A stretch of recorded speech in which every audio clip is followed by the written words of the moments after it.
Une méditation tirée du livre Maranatha, Le Seigneur vient, d'Ellen White. 17 octobre. Vous aussi, soyez prêts. C'est pourquoi vous aussi, tenez-vous prêts car le Fils de l'homme viendra à l'heure où vous n'y penserez pas. Matthieu 24, verset 44. Supposez que Christ apparaisse aujourd'hui sur les nuées du ciel. Qui serait prêt à le rencontrer? Supposez que nous soyons transportés dans le royaume des cieux tel que nous sommes. Serions-nous prêts à nous unir au sein de Dieu et à vivre en harmonie avec la famille royale, les enfants du roi céleste?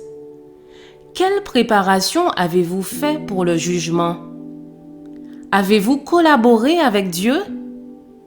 Cherchez-vous à aider ceux qui vous entourent, ceux qui sont sous votre toit, dans votre voisinage, ceux qui sont en relation avec vous et qui ne gardent pas les commandements de Dieu? Souvenez-vous que la profession de foi manque de valeur si elle n'est pas suivie d'une mise en pratique dans la vie quotidienne. Dieu sait si nous observons réellement sa loi. Il sait ce que nous faisons, pensons et disons. Sommes-nous en train de nous préparer à rencontrer le roi?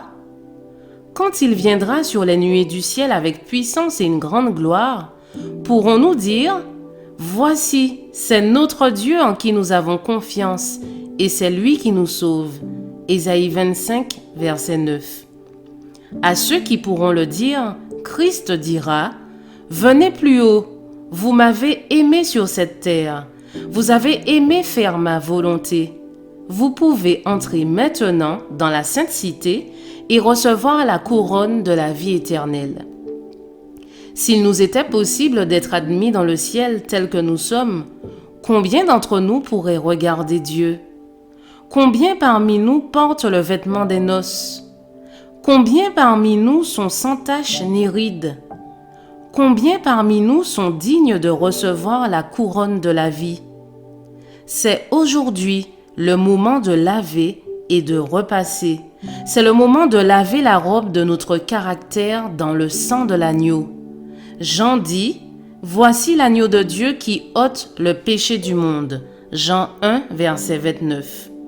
Ne laisserons-nous pas le péché s'éloigner de nous? Je vous en prie, frères et sœurs, travaillez avec ardeur pour vous assurer la couronne de la vie éternelle.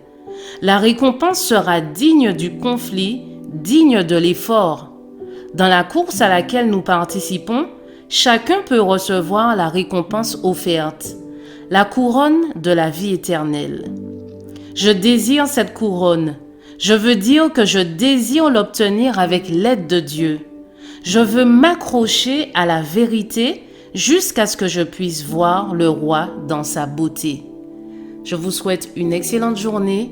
Que Dieu vous bénisse.